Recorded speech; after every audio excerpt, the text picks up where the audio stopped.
Hallo meine Freunde, hola Madridistas, ist es nicht schön? Das erste richtige Fußballwochenende ist zurück, sei es die Serie A, die Ligue 1 oder für mich vor allem die Bundesliga, die Premier League und allen voran die spanische La Liga. Ja, ich freue mich auf das erste vollgepackte Fußballwochenende und in der spanischen La Liga ergibt sich ein lustiger Zufall. Und zwar alle 3 Titelkandidaten treffen an diesem Wochenende auf die 3 Aufsteiger. Wobei es der FC Barcelona und Real Madrid etwas schwerer haben, da sie auswärts ran müssen. Trotz alledem glaube ich, dass für die 3 Titelkandidaten an sich heute oder dieses Wochenende keine Ausrutschgefahr bestehen sollte. Bin ich mal gespannt, ob ich das am Montag nochmal so wiederhole. Heute gibt Atletico Madrid gegen Elche den Startschuss und danach spielt der FC Barcelona bei Levante. Morgen dann die Königlichen gegen Real Oviedo, gegen Santi Cazorla, das alte spanische Idol. Bin ich mal gespannt. Ja, wir unterhalten uns heute in diesem Video natürlich über Real Madrid und haben auch eine Menge internationale Themen. Wir unterhalten uns unter anderem über Adam Wharton, ein Spieler, den ich ganz ehrlich vor 3 Monaten noch nicht mal kannte. Und jetzt ist er auf dem Radar von Real Madrid. Einige vermuten, dass Madrid diese Saison sogar noch angreifen möchte. Dann haben wir aber andere Themen wie Rodrigo, Real Madrid, Castilla etc. pp. Es wird auf jeden Fall ein vollgepacktes Video. Viel Spaß dabei.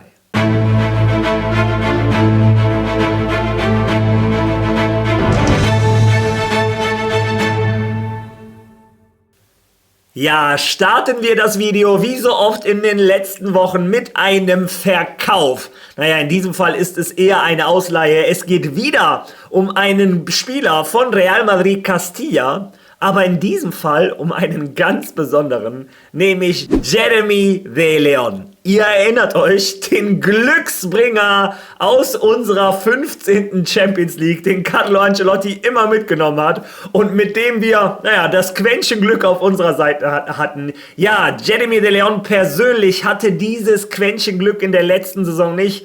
Unter Raúl kam er bei Real Madrid Castilla kaum zum Einsatz, vor allem, weil er sehr oft verletzt war. Unter anderem auch eine Schulterverletzung, wo er sich operieren musste. Erinnert ein bisschen an die Geschichte von Jude Bellingham. Wie dem auch sei, Jeremy de Leon wird ausgeliehen an Hércules de Alicante. Gleichzeitig hat Real Madrid den Vertrag von Jeremy de Leon noch um 1 Jahr verlängert, denn sein Vertrag läuft in 2 Jahren aus und wenn er nächstes Jahr aus Alicante wiedergekommen wäre und nur noch 1 Jahr Restvertrag, dann, wären die Chancen für einen guten Verkauf von Real Madrid nicht so gut gewesen. Jeremy de Leon verlängert um 1 Jahr und wird ausgeliehen an Hércules de Alicante. Ja, wie ihr seht, diese Saison kümmere ich mich wesentlich öfter um Real Madrid Castilla als die letzten Jahre. Ganz einfach, weil die letzten Jahre Real Madrid Castilla-Spieler bei der ersten Mannschaft eigentlich nie eine Chance hatten. Unter Xabi Alonso sieht das Ganze anders aus und vor allem möchte ich euch auch immer informieren, wie ist der letzte Stand von Joan Martinez, diesem vielversprechenden Innenverteidiger. Ja, Real Madrid Castilla hatte gestern ihr 6. und letztes Vorbereitungsspiel auf der Liga. Die spanische Saison beginnt für Real Madrid Castilla, ich glaube, nächsten Freitag in Lugo.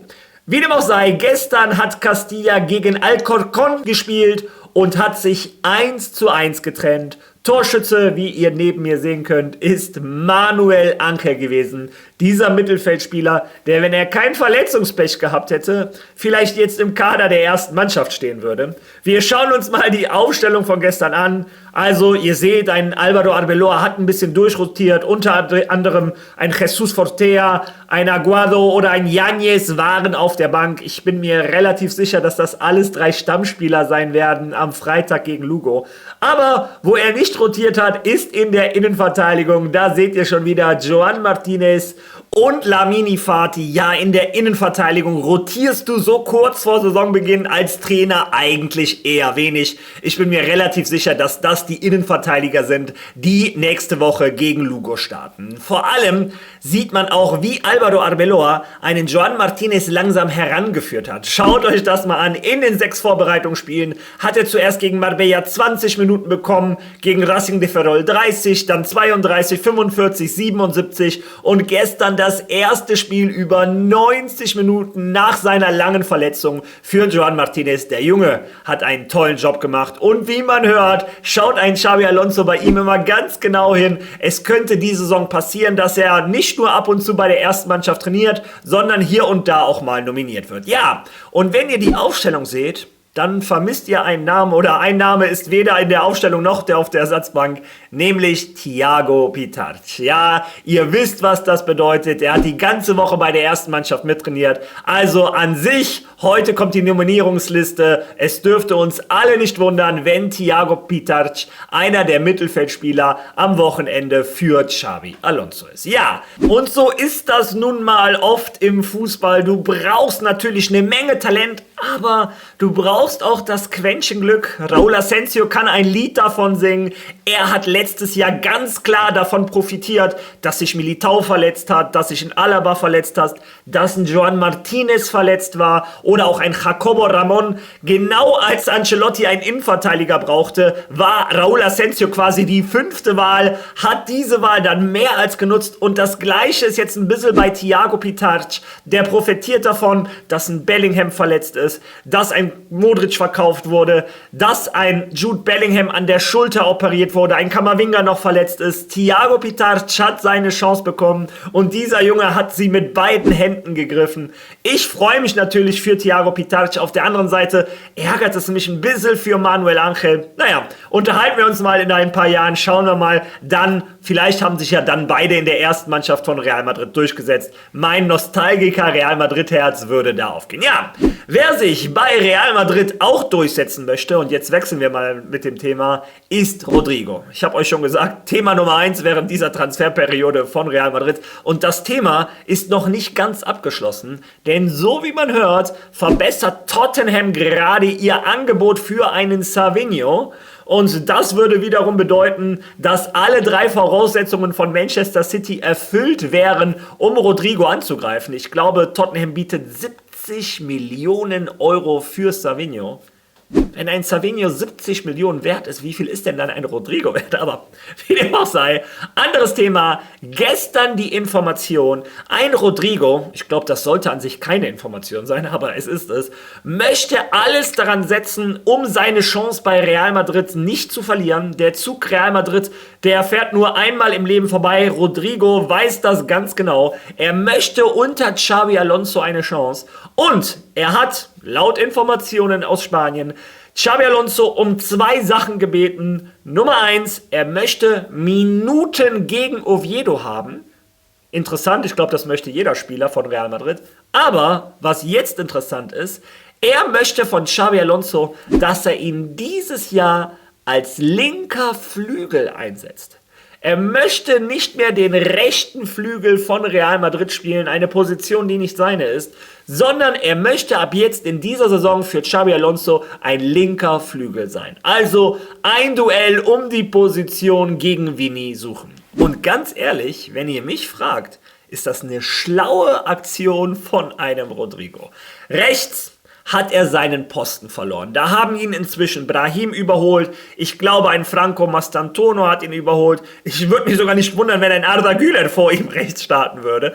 Aber links ist gerade mehr oder weniger das schwächste Glied, ich hätte nicht gedacht, dass ich das mal sage, bei Real Madrid, denn ein Vini ist seit Wochen, seit Monaten nicht mehr in Topform. Ich schätze mal, ein Rodrigo wittert da eine Chance und hat Xabi Alonso gebeten, lass mich ab jetzt auf dem linken Flügel spielen. Das ist auch die Position, ich sage es immer wieder, wo Rodrigo, wenn er da spielt, einer der besten Fußballer der Welt ist. Also bin ich gespannt, ob ein Xabi Alonso seinem Wunsch nachkommt und Rodrigo inzwischen nur noch Ersatzspieler oder Konkurrent von Vini Junior auf dem linken Flügel von Real Madrid ist. Ja, und wenn wir schon mal dabei sind und Trainer und Spielerwünsche etc., möchte ich mich mal bedanken bei Carlo Ancelotti.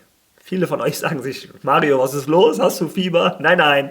Carlo Ancelotti als Nationaltrainer von Brasilien hat er schon klargestellt, dass er Vini nicht nominieren wird. Vini ist gesperrt für das erste Spiel. Ein Ancelotti lässt ihn nicht nur für das zweite Spiel extra nach Brasilien anreisen. Also Respekt an Carlo Ancelotti. Ein Ancelotti hat klargemacht, dass er ein Eder Militão nicht nominieren wird. Auch ein Eder Militão braucht sich die Reise nicht antun. Und das Gleiche gilt auch über Rodrigo. Auch ihn wird er anscheinend nicht nominieren. Alle drei Spieler brauchen sich in der Länderspielpause nicht die lange Reise nach Brasilien antun und die lange Reise zurück. Im Endeffekt gute Nachrichten für Real Madrid. Vielen Dank an Carlo Ancelotti. Und so wie man hört, nicht, dass man denkt, er bevorzugt nur die Madridistas. Anscheinend auch ein Rafinha wird dieses Mal nicht nominiert. Ein Carlo Ancelotti möchte unter anderem auch Spieler aus der brasilianischen Liga testen. Wie dem auch sei, für uns als Madridistas, wir kümmern uns um die Spieler von Real Madrid. Für die sind das gute Nachrichten. Diese Reisestrapazen können die sich sparen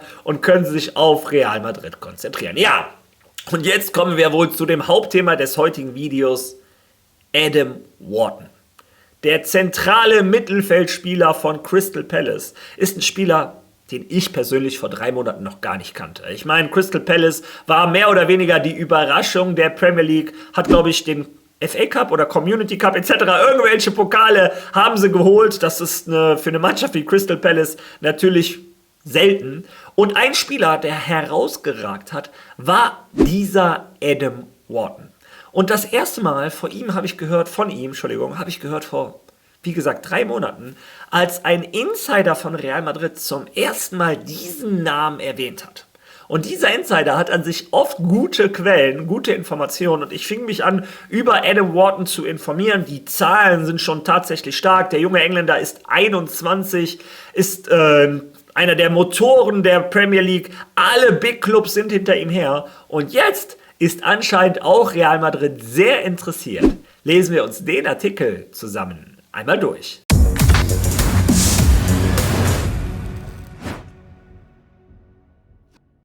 Wharton auf dem Radar. Madrid weiß, dass ihnen ein Organisator fehlt und der Engländer ist auf dem Radar. Eine Verpflichtung käme nur bei einem großen Verkauf in Frage. Die Kosten wären mindestens 80 Millionen Euro. Xavis Puzzle besteht aus vielen Teilen, genauer gesagt 24 plus Mastantuono und seiner 30. Fast alle. Aber eines fehlt und es sind nicht die vakanten 25. Es ist der Spielmacher, das Profil, von dem der aus Tolosada stammende Spieler träumt, seit ihm klar wurde, dass Zubimendi ein Gunner werden würde. Der zentrale Mittelfeldspieler, der das Ruder übernimmt, die Spielzüge temperiert und kanalisiert. Ein Mastermind, der Ballbesitz dem Laufen vorzieht, der in der Lage ist, durchzubrechen und nicht mit Kanonenfeuer überfüllte Abwehrreihen wie die von Osasuna. Denn Kroos ging, Modric ging und niemand kam. Der Verein hat die Absicht, dass er es früher oder später schafft. Und bei dieser heiklen Suche sticht ein Name heraus. Er ist 21 Jahre alt, Linksfuß, englischer Nationalspieler, glänzt bei Palace. Die Giganten der Premier League sehnen sich nach ihm und nennen ihn der Pirlo von Blackburn. Sein Name Adam Wharton. Und wie Ass erfahren hat, ist er auf dem Radar von Real Madrid. Der junge Mittelfeldspieler ist bei Real Madrid sehr beliebt, denn er entspricht genau dem Profil, das sie so sehr suchen und das auf dem Markt so schwer zu finden ist. Er erfüllt außerdem eine wichtige Voraussetzung, sein Alter, und eine weitere, sein unbestreitbares Talent. Das Problem: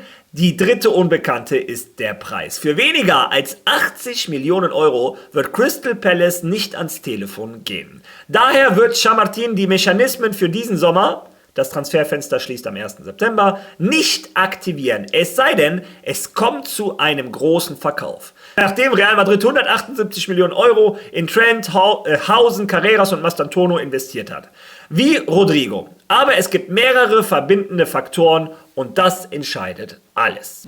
Um einen überfüllten Maschinenraum zu vervollständigen, Valverde, Tchouaméni, Camavinga, Ceballos und ein Bellingham, der in den Plänen des neuen Madrid noch identifiziert werden muss, wobei Xavi sich entschieden hat, den Staffelstab an Güler zu übergeben. Eine Umschulung eines Spielers, der bisher mehr im Strafraum als im Zentrum gespielt hat. Deshalb bleibt das Radar bei Adam Wharton stehen.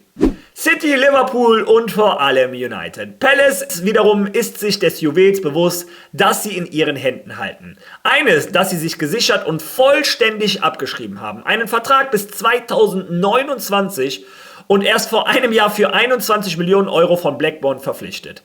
Es ist auch klar, dass die Bieter die Taschen voll haben. Man denke nur an Liverpool, City und vor allem United. Die Red Devils sind am eifrigsten, ihn zu verpflichten, nachdem sie Baleba ausgeschlossen haben.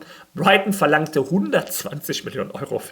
Verrückt sind die in England eigentlich. Naja, träumen Sie von Wharton. Und in den Büros von Old Trafford wäre es leichter, einen dreistelligen Betrag zu erreichen. Ja, das ist also die Information vom AS. Die spanische Zeitung AS und Marca, die insistieren immer wieder daran, dass Madrid am liebsten noch einen zentralen Mittelfeldspieler hätte. Einen Konkurrenten oder ein Backup für Arda Güler. Die Rolle, die zurzeit ein Thiago Pitarch hat. Und ganz ehrlich, wenn ihr mich persönlich fragt, kann ich mir nicht vorstellen, dass Real Madrid über 80 Millionen Euro dieses Transferfenster noch in die Hand nimmt für einen Mittelfeldspieler. Es kann natürlich gut sein, dass die Agenten von diesem Spieler immer wieder die Namen in den Ring werfen, damit die Konkurrenz wie Manchester City, Manchester United, Liverpool etc. noch ein paar Millionen Euro bietet. Dazu sind Engländer in der spanischen Liga an sich, früher war es so, immer mit Vorsicht zu genießen. Vor allem diese, Sechser, Kämpfertypen etc. Ein Jude Bellingham ist für mich da eine absolute Ausnahme. Der Junge ist ein durch und durch Baller. Ein Trent Alexander-Arnold hat auch Startschwierigkeiten, wobei ich nach einem Spiel das nicht zu groß aufhängen möchte. Ich weiß nicht, ich wäre mir nicht so sicher, wie stark ein Adam Wharton wirklich bei einem Big Club wie Real Madrid wäre. Das kommt noch dazu, dass es Spieler gibt, die sich in ihren Vereinen sehr wohlfühlen, wie dem Crystal Palace etc. Da ist der Fokus nicht so sehr auf dir. Aber wenn du dann bei Real Madrid spielst, dann musst du aus einem besonderen Holz geschnitzt sein. Und meine Meinung kennt ihr sowieso. Ich bin glücklich ohne Ende, dass ein Arda Güler zurzeit der Dirigent von Real Madrid ist. Der Junge kann ja nichts dafür, dass er bisher auf der falschen Position aufgestellt wurde, nämlich eher am Strafraum, so wie das AS das beschreibt. Denn ich glaube, wenn du einen Arda Güler fragst, oder ich glaube, das hat er selber schon mehrmals in den Interviews gesagt, er ist Mittelfeldspieler und ein Xabi Alonso setzt ihn da ein, wo er auch hingehört. Meiner Meinung nach ist ein Arda Güler sogar besser als ein Adam Wharton. Werden wir sehen, was da die Zukunft zeigt. Ja, jetzt bin ich gespannt. Seht ihr das wie ich? Würdet ihr auch sagen, ein Real Madrid soll lieber weiterhin auf Arda Güler vertrauen, ein Thiago Pitarch, ein Manuel Angel, auch mal ein Dani Ceballos, wenn der wieder fit ist? Oder würdet ihr das Geld in die Hand nehmen und über 80 Millionen Euro für einen Adam Wharton bezahlen? Bin ich gespannt. Lasst eure Meinung in den Kommentaren zu den ganzen anderen Themen bitte auch, wenn ihr schon mal da seid. Und wenn ihr schon mal da seid, liken, teilen, followen. Ihr wisst, wie YouTube funktioniert und ihr tut mir einen Riesengefallen. Morgen sehen wir uns wieder mit einer Menge interessanten Themen und natürlich auch mit meiner Ausstellung für das Spiel. Bis dahin sage ich, à la Marie!